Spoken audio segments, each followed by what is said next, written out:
नमस्कार, मैं मिलन Patel, register pharmacist, आपका हार्दिक स्वागत करता हूं आपकी अपनी YouTube channel health and medicine Hindi में।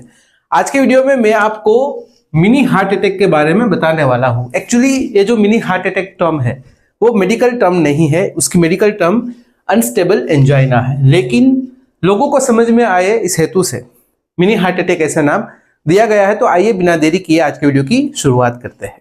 सबसे पहले बात करते हैं what is mini heart attack, मतलब कि मिनी हार्ट अटैक क्या है। एक्चुअली मिनी हार्ट अटैक को माइल्ड हार्ट अटैक भी कहते हैं। आपने अक्सर ऐसा सुना होगा कि ये पहला हार्ट अटैक था इसलिए कोई प्रॉब्लम नहीं हुई, अगर दूसरा हार्ट अटैक आएगा तो प्रॉब्लम होगी। ये जो पहला हार्ट अटैक आया था वो माइल्ड था, माइनर था, मतलब कि एक मिनी हार्ट अटैक था जिसे हम कहते हैं अनस्टेबल एंजाइना। और दूसरे भी एक उसकी टर्म मतलब कि एक प्रकार ही है NSTEMI। दोनों को बारी बारी समझते हैं। सबसे पहले बात करते हैं अनस्टेबल एंजाइना के बारे में। जब भी आपके हार्ट मसल्स को अच्छी तरह से पर्याप्त मात्रा में ऑक्सीजनेटेड ब्लड नहीं मिलता तो ऐसे में चेस्ट पेन होता है और कुछ सिम्टम्स दिखाई देते हैं, अनकंफर्टेबल सा महसूस होता है, जिसे हम कहते हैं अनस्टेबल एंजाइना। एक होता है NSTEMI, मतलब कि non ST elevation myocardial infarction. आपकी जो आर्टरीज होती है उसमें अगर सिकुड़न सी महसूस होती है, मतलब कि बहुत ही ज्यादा मात्रा में नहीं लेकिन थोड़ी बहुत मात्रा में वो ब्लॉक हो जाती है, जिसकी वजह से थोड़ी बहुत मात्रा में ये जो ब्लड फ्लो होता है, हार्ट तक का जो ब्लड फ्लो होता है वो थोड़ा कम हो जाता है। तो उस स्थिति को हम कहते हैं NSTEMI। एक दूसरी भी स्थिति होती है जिसे हम कहते हैं STEMI, मतलब कि ST एलिवेशन मायोकार्डियल इन्फेक्शन, जो काफी ज्यादा खतरनाक होती है। लेकिन ये जो NSTEMI होती है इतनी ज्यादा खतरनाक स्थिति नहीं होती है, लेकिन फिर भी दोनों चीजें अनस्टेबल एंजाइना और ये non ST elevation myocardial infarction दोनों को एज अ वार्निंग साइन लेना है। अगर किसी व्यक्ति को यह चीज होती है तो फिर हार्ट अटैक का रिस्क बढ़ जाता है, तो इसे नेग्लेक्ट नहीं करना है। अब बात करते हैं कोजेज यानी कि कारणों के बारे में कि अनस्टेबल एंजाइना यानी कि मिनी हार्ट अटैक के पीछे कौन कौन से रीजंस रिस्पॉन्सिबल होते हैं। तो मेनली 3 चीजों के बारे में हम बात करेंगे। सबसे पहला है प्लेक बिल्डअप। प्लेक बिल्डअप समझने से पहले हमें प्लेक क्या है यह समझना बहुत ही जरूरी होता है। इस स्थिति को, इस जो प्रोसेस है उसे मेडिकल टर्मिनोलॉजी में एथेरोस्क्लेरोसिस भी कहते हैं। देखिए प्लेक क्या होता है कि अगर आप बहुत ही ज्यादा मात्रा में फैट वाला खाना खाते हो, आप ओबेस हो, आपको हाई ब्लड प्रेशर की परेशानी है, आप ज्यादा शुगर वाला खाते हो, आपको डायबिटीज की परेशानी है, यह सब चीजों की वजह से, आपके खराब खान पान, खराब लाइफस्टाइल की वजह से आपके शरीर में कोलेस्ट्रॉल बहुत ही ज्यादा मात्रा में जमा हो गया है। जब यह कोलेस्ट्रॉल आपकी आर्टरीज में, ब्लड वेजल्स में जमा होता है तो उसे हम कहते हैं प्लेक। प्लेक मतलब कि कोलेस्ट्रॉल का आर्टरीज में जमा होना, जिसकी वजह से जो आर्टरीज होती है उसका डायमीटर थोड़ा कम हो जाता है, जिसकी वजह से प्रेशर क्रिएट होता है। जो प्रेशर आर्टरीज की दीवारों पर होता है, दीवार कमजोर होती जाती है, इलास्टिसिटी कम होती है, नॉर्मल फंक्शन में गड़बड़ी आती है और प्लेक बिल्डअप की वजह से अनस्टेबल एंजाइना या फिर मिनी हार्ट अटैक जैसी स्थिति पैदा होती है। एक होता है ब्लड क्लॉट्स। जब भी कोई परेशानी की वजह से आर्टरीज में रप्चर हो जाता है तो जिसकी वजह से आर्टरीज के अंदर ब्लड क्लॉट हो जाते हैं, जिसकी वजह से आर्टरीज का जो डायमीटर होता है थोड़ा कम हो जाता है और उसकी नेगेटिव इंपैक्ट ब्लड फ्लो पर होती है। एक होता है spasm of coronary arteries. Coronary arteries में अस्थायी तौर पर यानी कि टेम्पररी तौर पर स्पाज्म हो जाता है, जिसकी वजह से जो आर्टरीज होती है वो सख्त हो जाती है, टाइट हो जाती है, जिसकी नेगेटिव इंपैक्ट ब्लड फ्लो पर होती है। तो ये 3 मुख्य कारण होते हैं, प्लेक बिल्डअप, ब्लड क्लॉट और स्पाज्म ऑफ कोरोनरी आर्टरीज। अब बात करते हैं सिम्टम्स यानी कि लक्षणों के बारे में। तो जो हार्ट अटैक में लक्षण महसूस होते हैं उसी प्रकार के, या जो अनस्टेबल एंजाइना या फिर मिनी हार्ट अटैक है उस प्रकार के ही सिम्टम्स महसूस होते हैं। अगर किसी व्यक्ति को पहली बार मिनी हार्ट अटैक की स्थिति हुई है, महसूस हुई है, तो ऐसे में उस व्यक्ति के सीने में तेज दर्द होगा, खास करके लेफ्ट साइड। साथ ही साथ सीने में भारीपन, दबाव महसूस होगा, एक स्क्वीजिंग जैसा महसूस होगा, मतलब कि आपके सीने को कोई दोनों तरफ से दबा रहा है, इस प्रकार से महसूस होगा। पसीना बहुत ही ज्यादा आएगा, बेचैनी जैसा महसूस होगा, जी मचलेगा, उल्टी जैसा महसूस होगा, आपके दिल की धड़कनें बहुत ही ज्यादा तेजी से धड़कने लगेगी, जिसे हम कहते हैं पल्पिटेशन यानी कि पाउंडिंग हार्ट। आप अपने हार्ट को फील कर पाते हो, इस प्रकार से आप सुन पाते हो धड़कनें इस प्रकार से जोरों से धड़कती है। बेहोशी जैसा महसूस होगा, आप कुछ बोल नहीं पाओगे, आपको थोड़ा कमजोरी महसूस होगी, वीकनेस महसूस होगी, चक्कर जैसा आएगा। तो ये सब जो भी सिम्टम्स होते हैं वो अनस्टेबल एंजाइना या फिर मिनी हार्ट अटैक के हो सकते हैं। अब बात करते हैं रिस्क फैक्टर्स के बारे में। जो भी रिस्क फैक्टर्स हार्ट अटैक से रिलेटेड होते हैं वही रिस्क फैक्टर्स अनस्टेबल एंजाइना या फिर मिनी हार्ट अटैक से रिलेटेड हो सकते हैं। जैसे कि अगर किसी व्यक्ति को हाइपरटेंशन यानी कि हाई ब्लड प्रेशर की समस्या है, अगर किसी व्यक्ति को डायबिटीज की समस्या है, टाइप 2 डायबिटीज है, कोई व्यक्ति प्री डायबिटीज है, डायबिटीज होने के बावजूद अगर वह व्यक्ति अपना शुगर कंट्रोल नहीं कर पा रहा है, अगर कोई व्यक्ति ज्यादा ओबेस है, एज पर BMI यानी कि body to mass index abnormal है, ऐसे में मिनी हार्ट अटैक या फिर अनस्टेबल एंजाइना होने की संभावना बढ़ जाती है।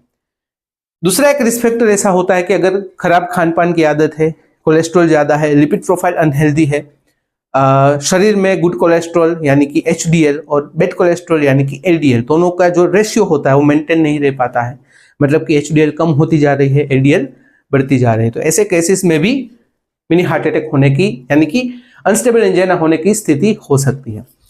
इसके अलावा कोई खराब आदत इस प्रकार से है जैसे कि कोई व्यक्ति स्मोकिंग कर रहा है, कोई व्यक्ति बहुत ही ज्यादा मात्रा में शराब का सेवन कर रहा है, कोई व्यक्ति ऐसा सब्सटेंस ले रहा है जो डायरेक्टली आपके हार्ट को नुकसान करता है, तो ऐसे में भी अनस्टेबल एंजाइना या फिर मिनी हार्ट अटैक होने की संभावना रहती है।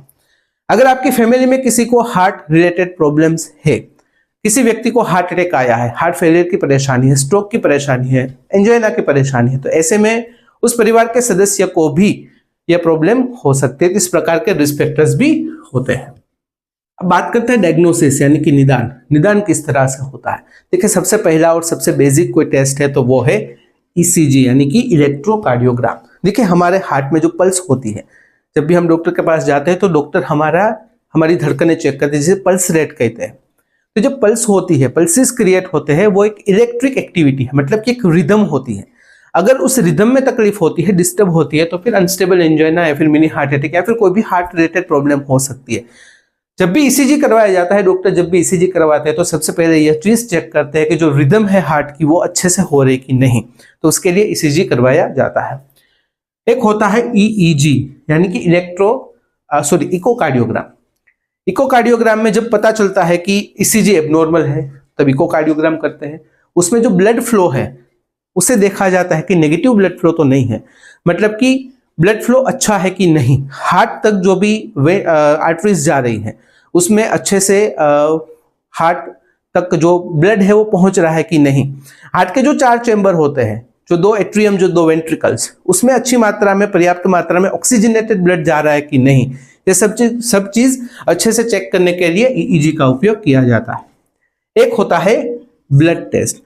अब यहां पर सवाल आता है कि क्या ब्लड टेस्ट के जरिए पता चल पाता है कि हमारा हार्ट कोई मुसीबत में है कि नहीं।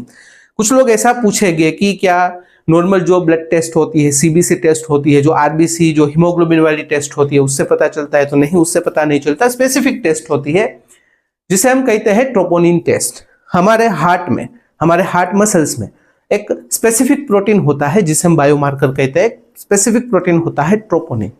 जब भी आपके हार्ट मसल्स कमजोर हो रहे होते हैं या फिर कमजोर हो गए हैं, तो ऐसे में जो ये ट्रोपोनिन प्रोटीन होता है आपके हार्ट मसल्स में से रिलीज होकर आपकी ब्लड स्ट्रीम में मिक्स होता है। मतलब कि जब भी आप ब्लड टेस्ट करवाते हो, अगर आपके ब्लड के अंदर ट्रोपोनिन प्रोटीन की मात्रा ज्यादा है, उसका यह मतलब निकलता है कि आपके हार्ट मसल्स कमजोर हो रहे हैं, वहां से ट्रोपोनिन रिलीज होकर आपकी ब्लड स्ट्रीम में जा रहा है। तो इस जरिए, इस ब्लड टेस्ट की मदद से, ट्रोपोनिन की मदद से पता चलता है कि आपके हार्ट मसल्स स्ट्रॉन्ग है या फिर वीक है। एक होता है कोरोनरी एंजियोग्राफी। कोरोनरी आर्टरीज में या फिर ऐसी कोई भी जो बहुत ही महत्वपूर्ण आर्टरीज होती है उसके अंदर कोई प्रॉब्लम है कि नहीं, वो जानने के लिए कोरोनरी एंजियोग्राफी की जाती है। तो इस प्रकार से ECG, EEG, ब्लड टेस्ट और कोरोनरी एंजियोग्राफी की मदद से डायग्नोसिस किया जाता है कि अनस्टेबल एंजाइना या फिर मिनी हार्ट अटैक की कोई परेशानी है कि नहीं है। अगर बात करें ट्रीटमेंट की, मतलब कि इलाज किस प्रकार से होता है, तो उसमें एक होता है ब्लड क्लॉट। मतलब कि अगर आपकी कोई भी आर्टरीज में, कोई भी ब्लड वेजल्स में ब्लड क्लॉट है, तो ऐसे में ब्लड क्लॉट को कम करने के लिए डॉक्टर एस्पिरिन दवाई देते हैं। एक होता है रिलैक्सेशन, मतलब कि आपकी जो ब्लड वेजल्स होती है उसे अच्छे से रिलैक्स करने के लिए डॉक्टर नाइट्रोग्लिसरीन दवाई प्रिस्क्राइब करके देते हैं। एक होता है हार्ट वर्कलोड। अगर आपके हार्ट के ऊपर बहुत ही ज्यादा लोड है, अगर आपके हार्ट मसल्स बहुत ही ज्यादा वर्कलोड रह रहे हैं, तो ऐसे में उसे कम करने के लिए डॉक्टर अक्सर ACE इनहिबिटर्स या फिर बीटा ब्लॉकर्स दवाई प्रिस्क्राइब करके देते हैं। एक होता है कोलेस्ट्रॉल। अगर आपके शरीर में कोलेस्ट्रॉल बहुत ही ज्यादा है तो ऐसे में उसे लोअर करने के लिए, कम करने के लिए डॉक्टर स्टेटिन क्लासेस की दवाई प्रिस्क्राइब करके देते हैं। एक होता है एंजियोप्लास्टी और स्टेंट। अनफॉर्चुनेटली अगर आपकी कोरोनरी आर्टरीज या कोई भी ऐसी महत्वपूर्ण आर्टरीज के अंदर महत्वपूर्ण ब्लड वेजल्स बहुत ही ज्यादा मात्रा में सिकुड़ गई है, बंद हो गई है, ब्लॉक हो गई, तो ऐसे में उसे खोलने के लिए, उसे पहले से जो वर्किंग हो रहा है उस प्रकार से वर्किंग करने के लिए एंजियोप्लास्टी या फिर स्टेंट की मदद ली जाती है। एक होता है लाइफस्टाइल चेंजेस। अगर आपकी कोई आदत खराब है, जैसे कि आपका खान पान खराब है, आप स्मोकिंग कर रहे हो, आप ज्यादा मात्रा में अल्कोहल ले रहे हो, आपको ऐसा सब्सटेंस ले रहे हो जिससे डायरेक्टली आपका हार्ट मुसीबत में आ रहा है, तो यह सब चीजों को आपको बंद करना है। आपकी जो लाइफ नेगेटिव है, लाइफस्टाइल नेगेटिव है, उसे पॉजिटिव बनानी है। और अगर आप वर्कआउट नहीं कर रहे हैं तो आपको वर्कआउट करना है। दिन में कम से कम 30 मिनट का वॉकिंग या फिर रनिंग कर सकते हो, जॉगिंग कर सकते हो, साइकिलिंग कर सकते हो। कोई ऐसी स्पोर्ट एक्टिविटी के साथ जुड़ सकते हो जहां पर आपको मॉडरेट एक्टिविटीज होती है। अगर आप कोई ऐसी जगह पर हो जहां पर बहुत ही ज्यादा स्ट्रेस है तो फिर आपको अपने स्ट्रेस का प्रबंधन करना है, स्ट्रेस मैनेजमेंट करना है, ताकि ये सब चीज अनस्टेबल एंजाइना यानी कि मिनी हार्ट अटैक या फिर कोई भी हार्ट संबंधित समस्याएं ना हो। तो इस प्रकार से लाइफस्टाइल चेंजेस को पॉजिटिव वे में आप रखकर भी ये सब चीज को ट्रीट कर सकते हो। एक महत्वपूर्ण सूचना, अगर किसी व्यक्ति को अनस्टेबल एंजाइना या फिर मिनी हार्ट अटैक की समस्या है, उसे कभी भी निगलेक्ट नहीं करनी है, नजरअंदाज नहीं करना है। अगर इस चीज को आप नजरअंदाज करते हो तो इन फ्यूचर हार्ट अटैक होने की संभावना काफी ज्यादा बढ़ जाती है, तो इस बात का आपको ध्यान रखना है। तो यदि जानकारी अनस्टेबल एंजाइना यानी कि मिनी हार्ट अटैक के बारे में अगर इस वीडियो से रिलेटेड कोई भी सवाल है, कमेंट में बेझिझक पूछिएगा। अगर कमेंट में आप अनकंफर्टेबल हो तो डायरेक्टली मुझे मेल कर सकते हो qna.hm@gmail.com पर। तो फिलहाल इस वीडियो में बस इतना ही। आज का वीडियो ध्यान से देखने और सुनने के लिए आपका धन्यवाद। जय हिंद, जय भारत।